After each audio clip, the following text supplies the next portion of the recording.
Well, hopefully you enjoyed that clip. That was from Infinity Theater's production of Little Shop of Horrors. We just had a chance to talk to Alan and Anna Ostroff, who are the producers for that show, also related to one of our residents here at Charlestown. And now we are joined by actors from the cast. We have John Ettinger, Topher Nuccio, and Stacie Bono with us here in the studio. Welcome to the studio. Thanks for coming in. And Thank you, Anna. I understand you all are having a lot of fun. The show is already running. It must be exciting to be in the middle of that. Very exciting, absolutely. We're having a lot of fun every night.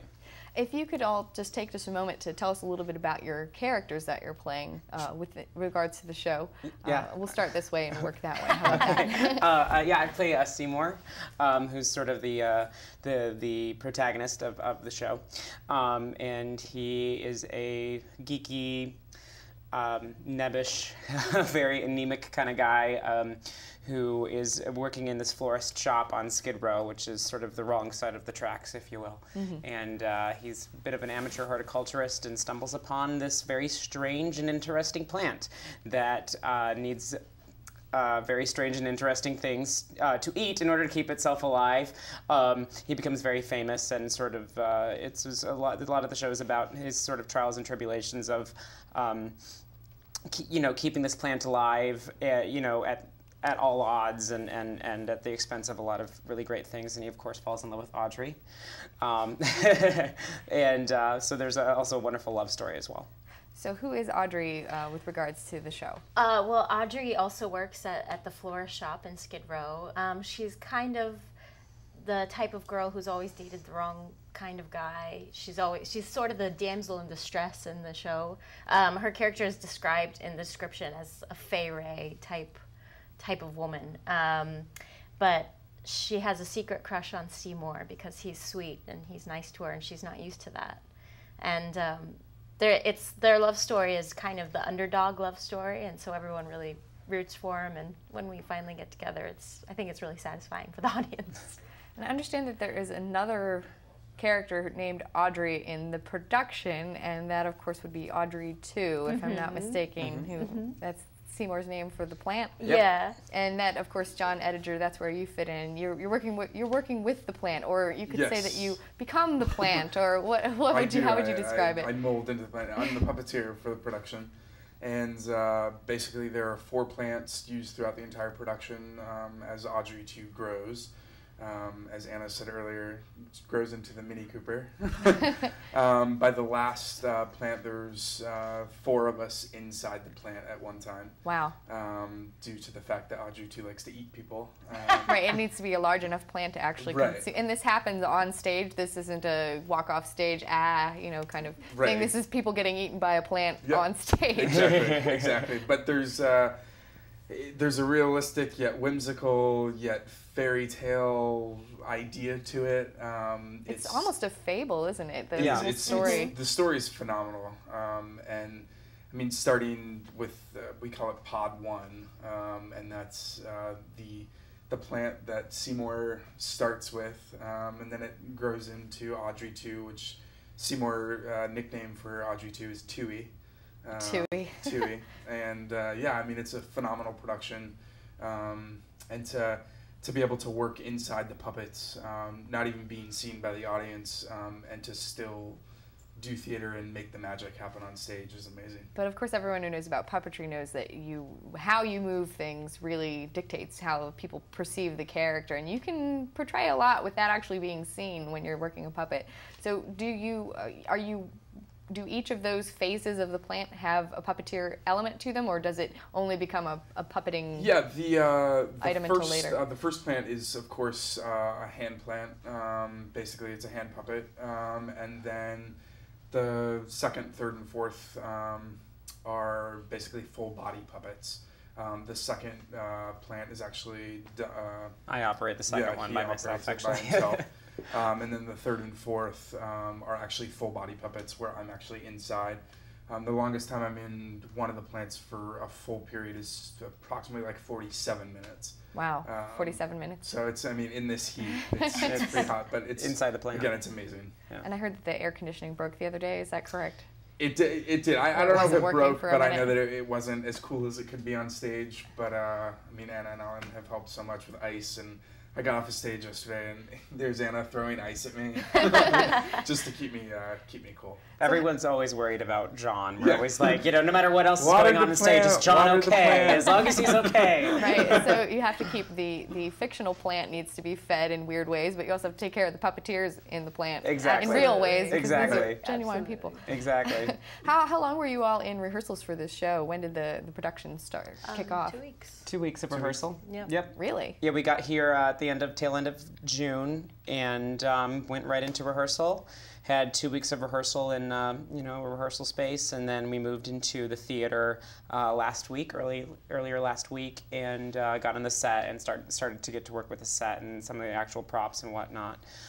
Fortunately, we had the plants in rehearsrsal. I'm sure that was helpful. It was very, very helpful for everybody. Especially for blocking when you... Exactly, especially that big plant, because it's big. It's very big. You have to really work around it.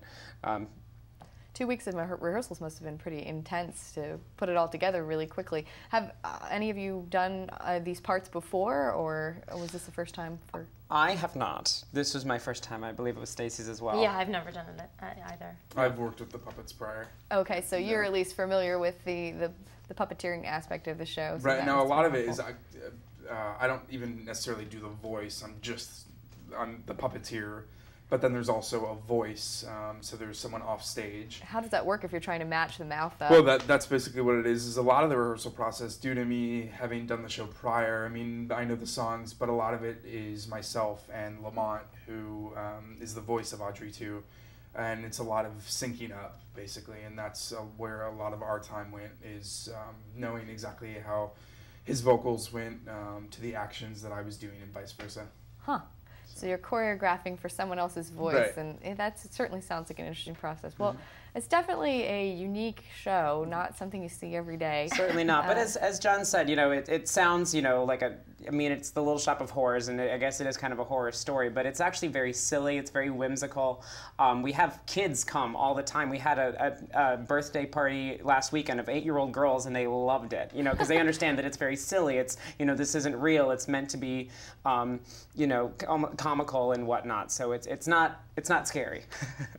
Not scary, just bizarre. Bizarre, exactly. Very bizarre. It's very much like the 50s, like the Blob type movie, those B movies, and that's really the style of the show. And speaking of movies, I understand that the theatrical version of Little Shop of Horrors has a different ending than the movie version that came out in the 80s. Yes. That is correct. We don't want to reveal that necessarily exactly what that means, but it's a little different than the movie version, which actually I believe was shown here at Charlestown possibly a month or two ago. Oh, really? So residents may have seen that recently and may remember that movie and said, oh, yeah.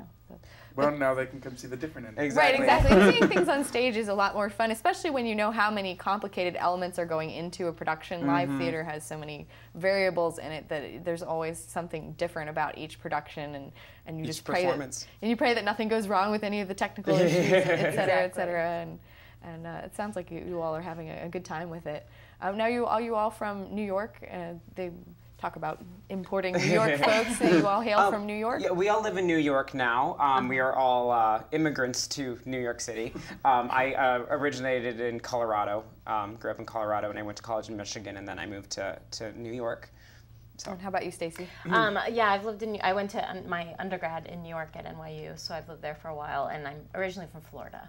And how about you? I'm also originally from Florida, and then about 3 years ago I moved to New York for college and graduated college, and so yeah, I live in New York and I love it. So were any of you familiar with the Baltimore or Annapolis area before, or is this a new experience?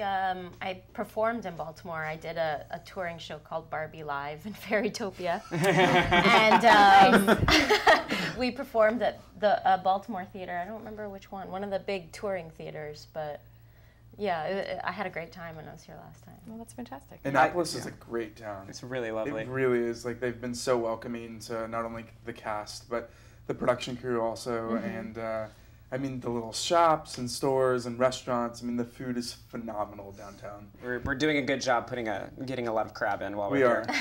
Very good. Well, that's good to hear. I'm sure all of our Baltimore natives here will appreciate that. Appreciating the local scene. Was there anything else any of you would like to add about the production or anything before we wrap up the program today? Well, I just hope folks can come down and see us. We're having a lot of fun. I know they will too. Bring your family, bring all of your friends. It's just a really great night out. It really is. Yeah. Well, thank you. It's been a pleasure talking to all of you. Thank you. You too, Anna. And we just want to remind our audience that's tuning in today that if you're interested in learning more about Infinity Theater, they do have a website and a phone number.